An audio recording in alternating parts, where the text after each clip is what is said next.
para que Dios nos dirija en este hermoso estudio que vamos a tener. Oremos, hermanos. Bendito Padre Celestial, gloria y honra te damos. Reconocemos tu gran misericordia, tu gran amor, paciencia con nosotros, y te damos muchas gracias porque tú eres nuestro Padre. Señor, velas por nosotros, nos cuidas, no, tú eres la fuente de nuestro pan y tú nos ayudas en nuestras debilidades. Señor, bendice a los hermanos que hayan tenido que enfrentar este virus, esta pandemia. Señor, te pedimos fortaleza, te pedimos recuperación para la mamá de Mana Lady, y así, Padre Santo, para cualquier otro hermano en la iglesia que haya sido tocado por este virus, que tú lo levantes, lo fortalezcas. Y así, Padre Santo, ayúdanos para que todos lo que nosotros hagamos en este estudio sea para gloria y honra tuya. Bendice al hermano Felipe y que, Señor, tú puedas, a través de tu Santo Espíritu, darle la sabiduría a él y a nosotros para entenderlo. Que seamos edificados, porque así crecemos y alabamos y glorificamos tu nombre. En nombre de nuestro Señor Jesucristo oramos. Amén. Amén. Amén. Amén.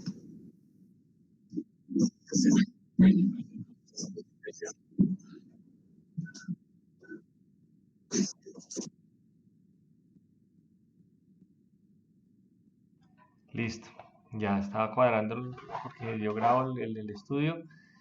Entonces, y ya todos están viendo la presentación, ¿cierto? Sí. Sí, perfecto. Bueno, entonces, antes de empezar, les tengo buenas noticias. Yo creo que el estudio hoy no va a durar mucho. Va a ser corto porque es que era o hacer uno del 17 cortico o comprimir mucho el 17 y el 18. Entonces, de pronto dije, es mejor hacer dos corticos que uno que sea más largo, pero de pronto demasiado comprimido. Entonces, pues eso es lo bueno. Entonces vamos a ver hoy solo el capítulo 17 y después en 8 días pues vemos el 18. Entonces, pues como siempre voy a empezar con un repaso de lo que vimos la vez pasada. Vamos a revisar lo que les ha mostrado de las imágenes de la gente. Aquí están 7 ángeles con 7 copas, ¿cierto? Una criatura de la que está al frente del trono de Dios entregando esas 7 copas está aquí en la otra. Después están los santos con arpas cantando una canción nueva en un sitio que es como un mar de vidrio con fuego, está escrito así. Después está el momento en que el templo, el trono de Dios se llena de humo y se cierran, y después están cuando comienzan a derramarse las copas. La primera era la que creaba estas vejigas en las personas, después la que vuelve el mar sangre, después la que hace que el sol queme a las personas, después el que trae oscuridad, después el que seca el río eh, para que cruce un ejército, ¿cierto? Después está la parte en que el dragón, la bestia y el falso profeta botan unos espíritus malignos en forma de ranas, que son los que van y traen a los 10 reyes de toda la tierra para hacer una guerra contra el Cordero, ¿cierto? Y después entonces esa parte en que Dios se adelanta a toda esa guerra y simplemente los destruye antes de que ni siquiera haya una guerra, y hay granizo, y hay truenos, y hay un terremoto. Y entonces eso hace que caiga la ciudad de Babilonia, ¿cierto? Hemos hablado entonces que la canción es a los victoriosos, es cuando Juan está describiendo la escena en el cielo, los 7 ángeles, las 7 copas que contienen la ira de Dios, ¿cierto? Y después están los que cantan, son los santos de la tribulación que resistieron a la bestia, que son los que están parados sobre ese mar de vidrio con esas arpas de Dios. Habíamos dicho que el mar de vidrio es un símbolo de la paz y la tranquilidad que tienen los santos en el cielo, y ellos adoran con la canción de Moisés el Cordero, que es también la leímos la vez pasada. Es la canción que cantan el pueblo de Israel cuando logran escapar del pueblo del Egipto, de la esclavitud en Egipto. También es similar a la canción que habíamos visto al principio, que era en el capítulo 5, que era la canción que cantaban también pues los redimidos, ¿cierto? Después vimos que las copas tienen la ira de Dios. Esa es su ira contra la maldad y la corrupción de Babilonia, ¿cierto? No es contra sus santos, es contra los que no lo obedecen y contra ese sistema de maldad que se montó. Y entonces, como hemos dicho la vez pasada, esa ira es porque ellos tienen la oportunidad de arrepentirse, tuvieron la oportunidad de arrepentirse, pero siguieron diciendo la maldad, nunca se quieren arrepentir. Eh, Habíamos hablado que igual que en los capítulos de antes hay unas trompetas, pues en este caso son las copas que son derramadas sucesivamente sobre la tierra, los mares, los ríos, el sol. Entonces la primera copa es la que causa las úlceras a los que fueron marcados por la bestia. Esa plaga es similar a la plaga que hubo sobre Egipto, que también a la gente le dieron úlceras. Fueron las plagas que le envió Dios al pueblo de Egipto y como leímos en esa parte, el pueblo de Israel no sufrió esa enfermedad, solo los egipcios. La segunda copa fue la que, como vimos en los dibujos de ahorita, es sobre el mar, ¿cierto? Y tiene un paralelo también a una trompeta, que esa trompeta también causa que un tercio del mar se convierta en sangre. Entonces, como les había dicho, muchas de estas cosas son como otro punto de vista o detalles diferentes de lo que ya se había contado. Se vuelve y se cuentan las mismas cosas. Yo creo que estos capítulos, por ahí hasta al 19, se sienten mucho como repitiendo lo mismo, pero es porque está dando como más detalles de toda esta historia, ¿cierto? Y también, pues, esto tiene un paralelo con las plagas de Egipto, porque el río Nilo también, Dios le envió a Moisés a que lo tocara con la vara y se convirtió en sangre también, ¿cierto? Entonces, la tercera copa convierte en vez de los ríos, en vez del mar, a los ríos y a las fuentes de agua en sangre también, ¿cierto? Después la cuarta copa, a diferencia de la cuarta trompeta, no tapa el sol, que era lo que hacía la cuarta trompeta, sino que lo intensifica y quema a la gente. Y la gente igual sigue blasfemando el nombre de Dios al ser quemada en vez de arrepentirse de su maldad. Y una de las cosas que hemos visto es que ese sufrimiento hubiera podido ser peor y más largo, pero es acortado gracias a los santos. Está en Mateo 24-21, que dice, y si aquellos días no fuesen acortados, nadie sería salvo, mas por causa de los escogidos, aquellos días serán acortados. Y incluso, bueno, eso lo hemos dicho, pero incluso después de todas esas señales, dice ahí que ellos no se arrepienten y que siguen blasfemando el nombre de Dios. Entonces, la quinta copa es derramada sobre la primera bestia, que es ¿se acuerdan que la primera bestia representaba como un poder político, un líder político o un reino? Y ese reino ha sufrido por todas esas copas, ¿cierto? Y en ese momento la oscuridad de ese reino se llena de oscuridad y esa copa también tiene un paralelo con las plagas de Egipto, porque ustedes se acuerdan, una de las plagas de Egipto era que caía una oscuridad sobre todo Egipto, pero de nuevo esa oscuridad no cae sobre el pueblo de Dios. Entonces la sexta copa. Al igual que la sexta trompeta, esta sexta copa afecta al río Éufrates, ¿cierto? En la sexta trompeta se liberaba un ejército de 200 millones de jinetes, si ustedes se acuerdan, y aquí en la sexta copa el río se seca también para hacer el camino a unos reyes de Oriente y un ejército, o sea que es como la misma imagen, está hablando de lo mismo. Habíamos dicho que ese río era una defensa natural de Babilonia hacia el oriente y que en algún momento histórico Ciro de Persia, él secó ese río para poder capturar la ciudad, ¿cierto? Y poder marchar a Babilonia y de ahí se puede seguir pues para lo que nosotros llamaríamos la Tierra Santa, Palestina y Jerusalén y todo eso. Entonces hemos visto este mapita donde queda Babilonia, donde está el río Éufrates y todo eso. Habíamos hablado también que la guerra se prepara o la guerra que quieren hacer esos reyes contra el Cordero se prepara en un sitio que se llama Armagedón, ¿cierto? Esta ciudad que se llama Megido es uno de los sitios que algunos piensan que puede ser esa batalla, los que piensan que es una batalla literal física, ¿cierto? ¿Dónde queda? pues cerca de Jerusalén. Y el Valle de Megido es un lugar donde históricamente Israel peleaba sus batallas, y también hemos visto estas dos imágenes de cómo se ve ese valle hoy en día, que simplemente es un valle como con una carretera y con plantaciones de no sé de qué. Entonces, en la séptima copa, cuando digamos, ese ejército con los 10 reyes y todo ese ejército está listo para hacer esa batalla, Dios simplemente con el derramamiento de la séptima copa sobre el aire acaba con esa batalla, ¿cierto? Caen granizos de 50 kilos y un terremoto y rayos, y eso destruye toda esa, digamos, toda esa infraestructura de guerra, ¿cierto?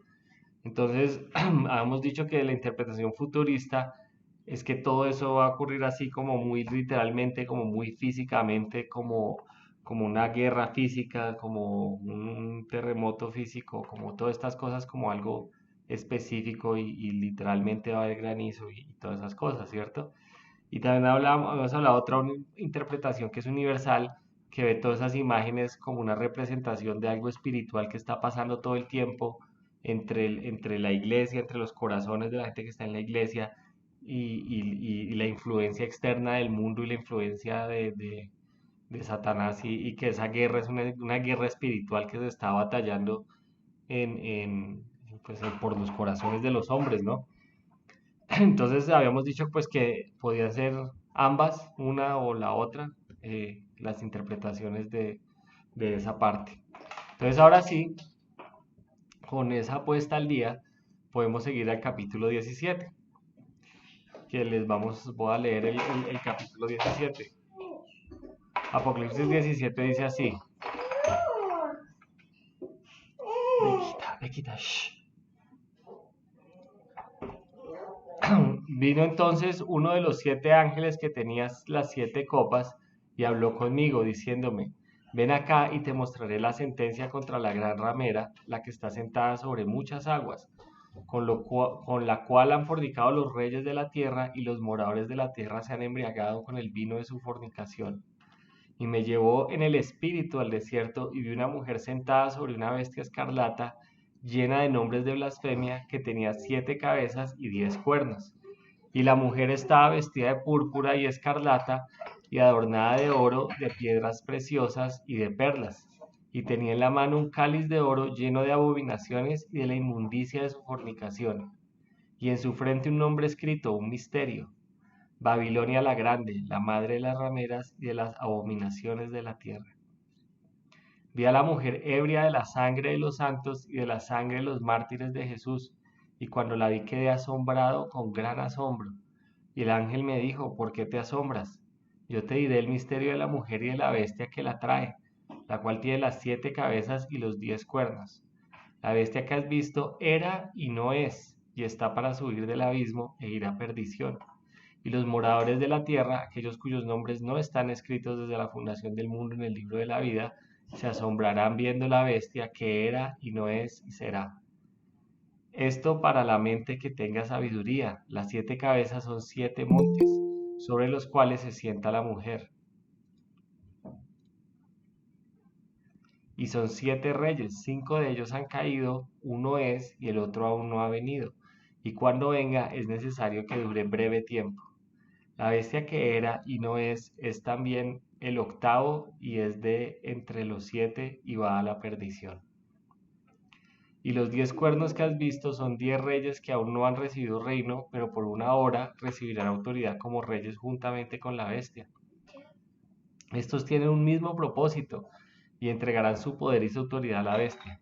Pelearán contra el Cordero y el Cordero los vencerá, porque Él es el Señor de señores y Rey de reyes, y los que están con Él son llamados elegidos y fieles. Me dijo también: las aguas que has visto donde la ramera se sienta son pueblos, muchedumbres, naciones y lenguas.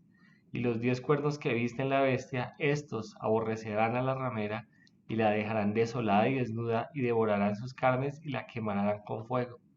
Porque Dios ha puesto en sus corazones el ejecutar lo que Él quiso, ponerse de acuerdo y dar su reino a la bestia hasta que se cumplan las palabras de Dios. Y la mujer que has visto es la gran ciudad que reina sobre los reyes de la tierra. Entonces vamos a ver aquí algunas imágenes de cómo la gente se imagina a la ramera sentada con su copa de oro y el dragón con las cabezas y los cuernos. Y aquí están también como las ciudades de Babilonia y todo el mundo pues adorando esa imagen, ¿cierto? Aquí es lo mismo, la misma imagen mostrando que tiene color púrpura y escarlata, o sea, morado y rojo para mí. Y también con la copa que menciona ahí que con la que está bebiendo, ¿cierto? Entonces, este capítulo 17 y 18 nos da más información sobre lo que es Babilonia y sobre cuando la caída de Babilonia. Antes solo habíamos hablado como solo de la caída, ¿cierto? Pero nos ha dado mucha información. El capítulo 17 nos da más detalles de ese sistema religioso que es llamado el misterio de Babilonia o la gran ramera, ¿cierto? Y en el capítulo 18 se muestran los detalles de la destrucción de Babilonia.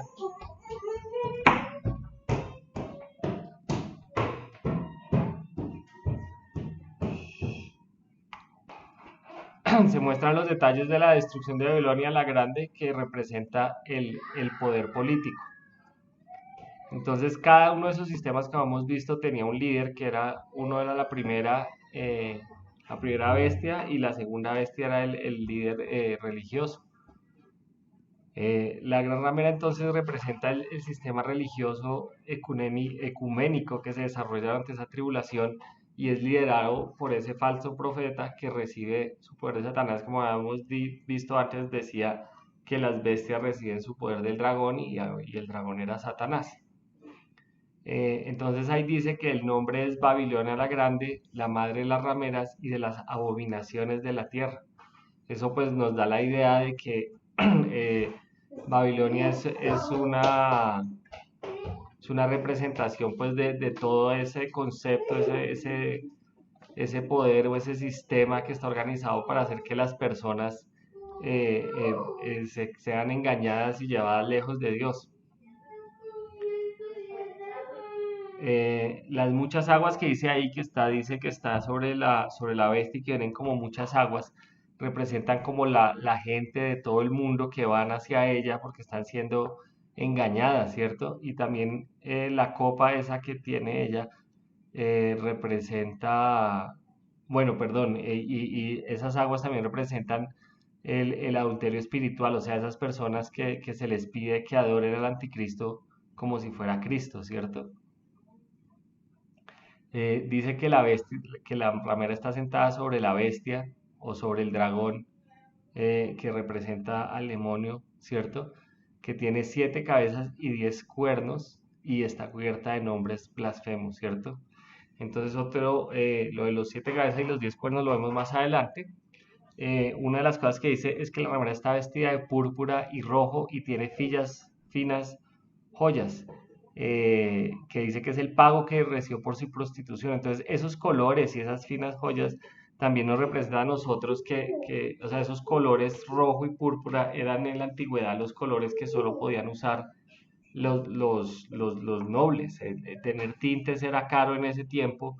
La gente normal usualmente usaba una ropa que no tenía tintes o eran como beige, pero solo los ricos podían pagar esos tintes y los más caros eran el púrpura y el segundo más caro era el rojo. Entonces, eso está representando como que esa ramera está en la parte de que tiene riquezas, que tiene riquezas dentro de la sociedad, es alguien que tiene esa situación económica. Un momento. Becca, I need you to go upstairs. No more crying, please. I need you to go upstairs now.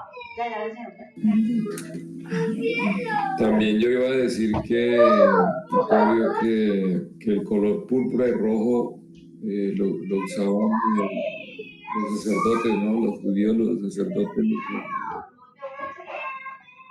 ¿Qué?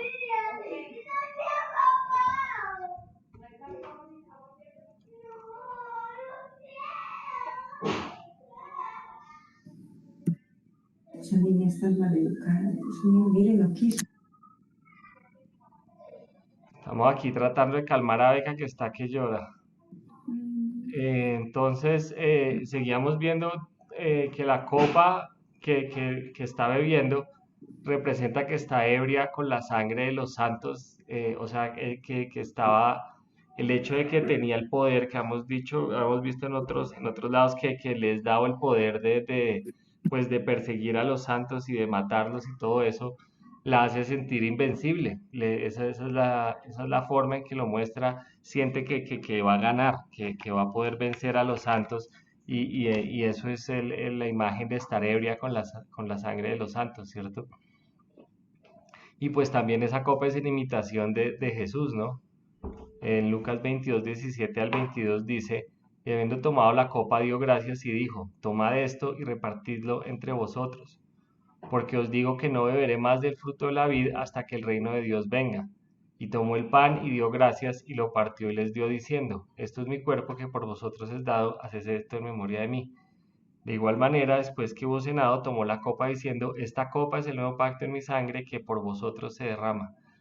Entonces ahí como vemos, Jesús también pues tiene la imagen de tener una copa que representa su sangre, pero pues obviamente el objetivo de una copa y la otra son muy diferentes porque una está representando la salvación de los santos y la otra está representando el tratar de destruir a los santos.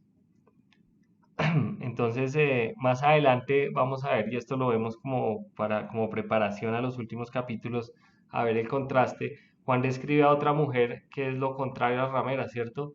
Que es la Nueva Jerusalén, que es la ciudad santa de Dios, y también describe como una novia ataviada y pura, ¿cierto? Entonces, si ustedes se fijan, cada mujer está relacionada con una ciudad. Una está relacionada con Babilonia, que es la ciudad de todas las cosas del mundo, de el pecado, de toda la perdición, y la otra está relacionada con la Jerusalén espiritual, que básicamente es la ciudad que Dios tiene para donde nosotros vamos a vivir con Él, y es la ciudad de Dios, básicamente. Y como vemos otra comparación, pues la ramera pertenece a la bestia, la novia pertenece a Jesús mismo. Una es limpia y pura, ¿cierto? Y la otra es corrupta y manchada de pecado. Una está vestida de rojo y púrpuro y la otra de blanco. Lo mismo el blanco como símbolo de incorrupción y de pureza y el otro como pues ya hemos dicho también de qué puede representar. Una se dirige a su perdición y la otra pues es la salvación eterna. Entonces vamos a ver ahora lo de la bestia.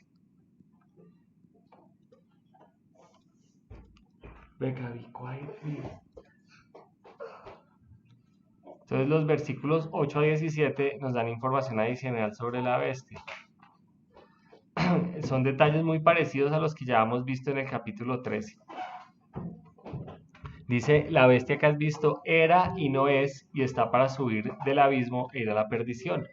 Entonces, si ustedes se fijan, antes en los capítulos anteriores hemos visto que la bestia era herida fatalmente y que después era vuelta a la vida. Por eso dice que la bestia era y no es y después vuelve a ser, ¿cierto? Y también veíamos un pedazo en que decía que del abismo salía también algo, eso lo hemos visto en los capítulos anteriores. Pero otra cosa que también dice que el séptimo rey es el octavo, y es por esto que dice que está herida de muerte y vuelve y reviva. Entonces por eso el séptimo rey es también el octavo, ¿cierto? Entonces las 7 cabezas y las 10 coronas. Entonces las 7 cabezas son 7 reyes o 7 reinos o 7 estados que sirven a la bestia, ¿cierto? Y dice que de los 7, 5 ya han pasado y uno es, y el otro ya es como el último. Entonces esto también lo hemos visto, creo que en la clase pasada, habíamos visto que los 5 son Egipto, Asiria, Babilonia, Persia, Grecia y Roma. O sea, esos son los 5, digamos, imperios que ya habían pasado. El de Roma es el sexto, que es el que es en ese momento. Y el séptimo ya es como el último reino del anticristo, que es la Roma futura o el imperio del anticristo. Entonces, una de las cosas que dice ahí es que tiene 7 cabezas, ¿cierto? Y una cosa es que Roma originalmente fue fundada y fue construida en 7 montes. O sea que también puede ser una referencia a Roma como el imperio de Roma. Eso pues correspondería también a la interpretación preterista que dice que todo esto ya pasó. Entonces en ese caso pues esa bestia con las 7 cabezas representa es a Roma. Y Sam, why don't you let her do whatever she wants? I cannot stand any more crying.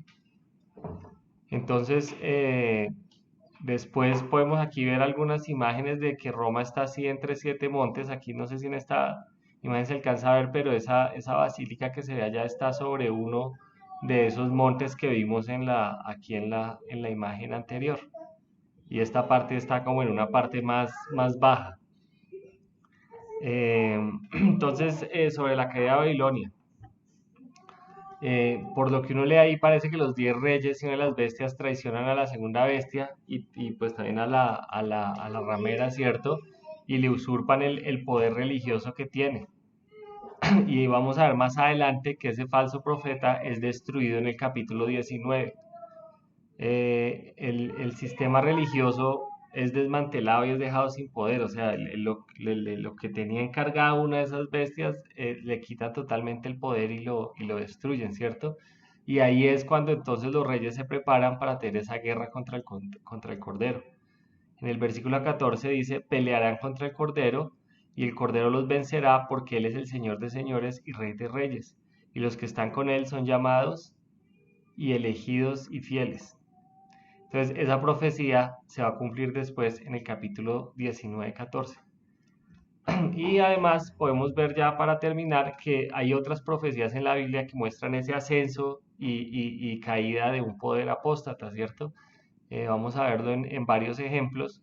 Uno está en 2 de Tesalonicenses 2, del 3 al 10, que dice, nadie os engañe en ninguna manera, porque no vendrá sin que antes venga la apostasía y se manifieste el hombre de pecado, el hijo de perdición, el cual se opone y se levanta contra todo lo que se llama Dios o es objeto de culto, tanto que se sienta en el templo de Dios como Dios, haciéndose pasar por Dios. Entonces, si ustedes se fijan claramente, eso es lo mismo que está describiéndose ahí en Apocalipsis, ¿cierto? ¿No os acordáis que cuando yo estaba todavía con vosotros os decía esto? Y ahora vosotros sabéis lo que detiene a fin que a su debido tiempo se manifieste, porque ya están en acción, porque ya está en acción el misterio de la iniquidad, solo que hay quien al presente lo detiene hasta que él a su vez sea quitado de en medio. Y entonces se manifestará aquel inicuo a quien el Señor matará con el espíritu de su boca y destruirá con el resplandor de su venida. Inicuo cuyo advenimiento es por obra de Satanás con gran poder y señales y prodigios mentirosos, y con todo engaño e iniquidad para los que se pierden, por cuanto no recibieron el amor de la verdad para ser salvos. Entonces, si ustedes se fijan, eso que está describiendo ahí es exactamente lo que habíamos visto antes, ¿cierto? Ese castigo que viene para los que son engañados, para los que no se quieren arrepentir, para los que no quieren seguir a Dios. Esto ahí es exactamente lo mismo que vemos en Apocalipsis. En 1 Timoteo 4, 1 a 3 también está eso mismo. Dice, pero el Espíritu dice claramente que en los postreros tiempos algunos apostatarán de la fe, escuchando espíritus engañadores y a doctrinas de demonios, por la hipocresía de mentirosos que, teniendo cauterizada la conciencia, prohibirán casarse y mandarán abstenerse de alimentos que Dios creó para que con acción de gracias participasen de ellos los creyentes y los que han conocido la verdad.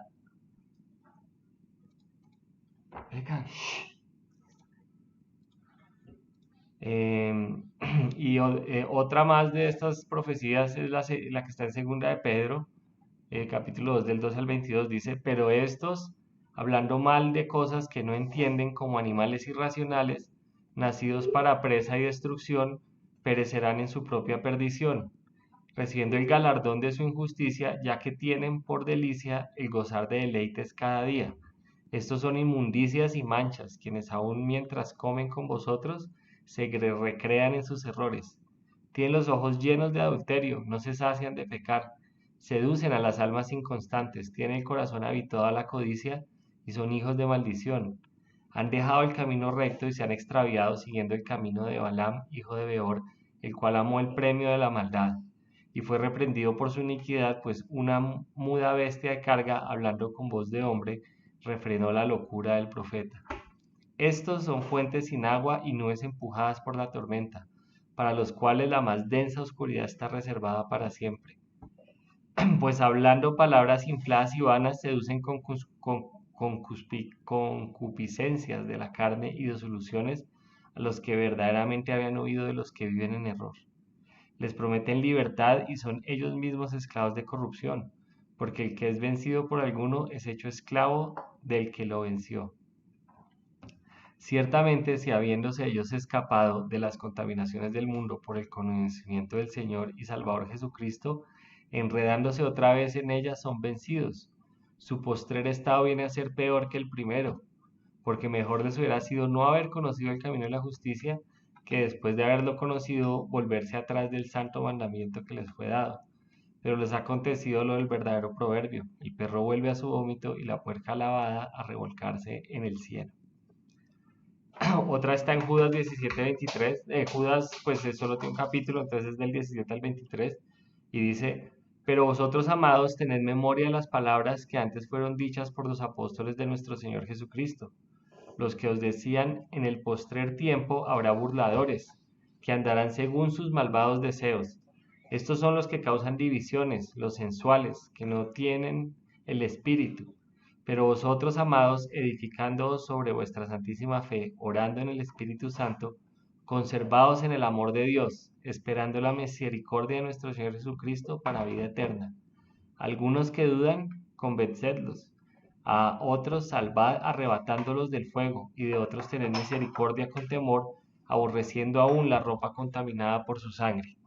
Entonces, aquí es una de las conclusiones que siempre decimos, es que mientras haya toda esta gente o todo este sistema en contra de Dios mismo, nosotros tenemos nuestra misión, ¿cierto? Y ahí dice claramente cuál es nuestra misión: conservarnos en el amor de Dios, esperar en que Jesucristo nos va a dar la vida eterna, y a los que están en duda, convencerlos, o sea, traer almas a Jesucristo, ¿cierto? Arrebatándolos del fuego, como dice ahí. Y estando nosotros pues separados de las cosas del mundo. Esa es como la cosa que ya hemos hablado antes, y está claramente aquí en Judas. Entonces, en esta caída de Babilonia, la interpretación futurista ve a Babilonia como una ciudad literal del futuro, ¿cierto? Una Babilonia que la reconstruyen, o de pronto es en otra ciudad de esa área que sea como Bagdad. O como una ciudad que están construyendo ahorita, que quieren construir una ciudad así, que es como una línea larga de 170 kilómetros, por allá por ese lado de Bagdad y eso, como por el lado de Dubái, exacto. Sí, en alguna parte de allá de la península arábica. Pero también la interpretan como una confederación de 10 naciones poderosas, con su capital en Roma, que conspira para tener el control de todo el mundo, ¿cierto? Esta ciudad sería entonces la capital del anticristo, como que instala ahí su capital, ¿cierto? Y esa es la interpretación que es literal.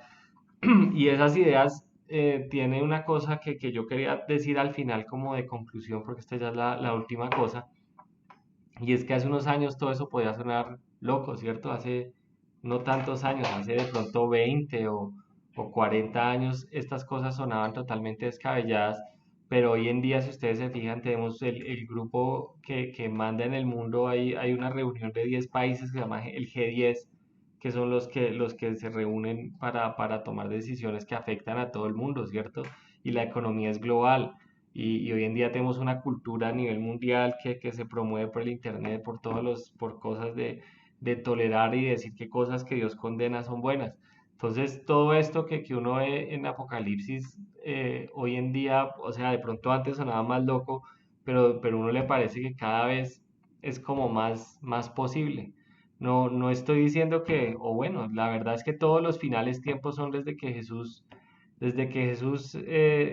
se fue y nos dejó encargados aquí la gran comisión, esos son los finales tiempos, pero lo que quiero decir con esto es que todo esto no suena tan loco cuando uno se pone a pensar en esto, es algo que podría pasar, es algo que fácilmente puede pasar y pues definitivamente en algún momento va a pasar porque pues eso es lo que nos dice la palabra a nosotros. Entonces pues ese era el estudio de hoy, como les dije era cortico, tuvo bastantes interrupciones gracias a Rebeca, pero pues ahí logramos superarlo.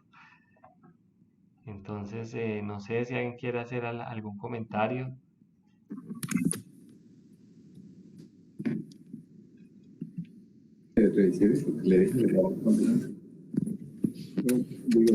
¿Comentario, algo?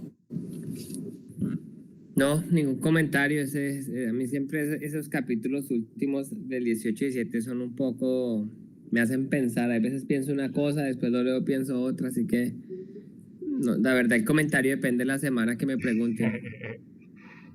¿Y cuál es esta semana?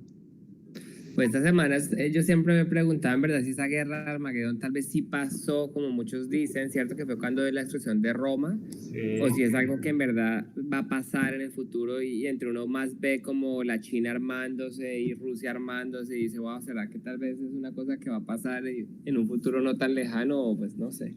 Pues como siempre hemos dicho, esas cosas se pueden cumplir más de una vez, ¿no? Puede ser que se cumplió una vez con la destrucción inicial y se pueda volver a cumplir. Ahora, con los números esos que dice, y uno ve la geografía por donde dice que viene de Oriente, sí perfectamente podría ser China. El Sí. ejército ese podría ser fácilmente China. Porque si usted se fija, China puede fácilmente marchar desde donde ellos están a llegar a la península esa y cruzar por ese río. O sea, geográficamente podría venir de esa zona de China y Rusia está ahí pegado, entonces pues podría ser un ejército conjunto de todo eso, sí, sí, podría ser. Pero pues nosotros no sabemos eso ni hay forma de asegurar que sea o no sea, ¿no? Ese valle no está entre Siria e Israel. Sí, sí, ese valle está entre Siria e Israel. Siria y Siria son los que son apoyados por Irán, ¿cierto? Sí, Israel, pues el resto, entonces ahí está facilito también por ese lado.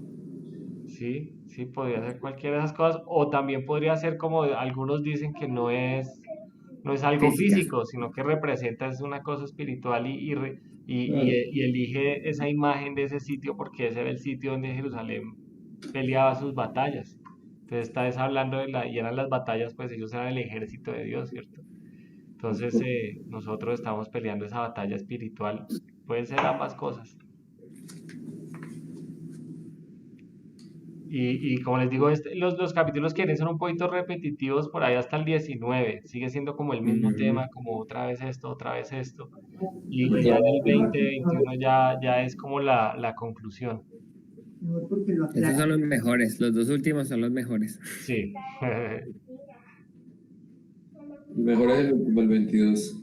El 22 es el mejor. No, todos son buenos. No hagan charlas de eso. Pero no. Y bueno, pues eso es. No sé si alguien tiene alguna otra pregunta, algún comentario adicional. Todas está diciendo también algo medio le oí aquí entre los gritos de Beca, que el rojo y el púrpura representaba que los sacerdotes israelitas. Bueno, lo usaban en el templo, lo usaban un poquito en la ropa del sacerdote también, sí. Pues eso coordina un poco con la imagen de que esa ramera representa también ese poder que es como una religión de apostasía, ¿no? Si tiene los colores de los sacerdotes, pues coordinaría un poco con esa imagen. Los Es una dirigentes, religión falsa. los dirigentes católicos, que son los cardenales, ellos se visten de rojo. Claro, sí. En la Iglesia Católica los cardenales y los papas visten de rojo y púrpura, eso es verdad. La FIFA también, la FIFA tiene rojo. La FIFA corrupta. Ay, no, este muchacho no tiene remedio. Él es medio de una lección seria, él hace una broma. Ay, caray. Bueno, pues si no hay más comentarios, podemos terminar con una oración. Yo les dije que era cortico hoy, la próxima yo creo que también de pronto es cortica y ahí sí ya podemos unir más capítulos para que sea más larga la lección. No, pero estuvo apenas, son las 8. Sí, estuvo bien. No estuvo ni tan larga ni tan cortica. Ni tan, estuvo perfecto. Ni muy, ni tan. Ni tan ni muy bueno. Entonces, si alguien quiere dirigirnos en oración para terminar.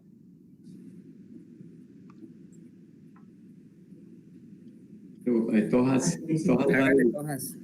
Bueno, vamos a orar. Padre Santo, Señor, te damos gracias por otro día maravilloso que nos regalas, por este momento para estar juntos, estudiar tu palabra. Qué bendición podernos ver y es vernos un momentito aquí y bueno, aprender muchas cosas importantes, Señor. Y te pedimos que nos ayudes a tenerlas muy presentes, sobre todo cuando estamos en contacto con personas que estén lejos de ti, Señor, que no te conozcan, Padre, para que les guiemos en el camino tuyo, Señor. Padre, bendícenos esta semana y que nos podamos unir de nuevo el domingo. Y gracias por todo, Señor. Te lo pedimos y te lo agradecemos en nombre de tu Jesucristo. Amén. Amén. Amén. Amén. Amén.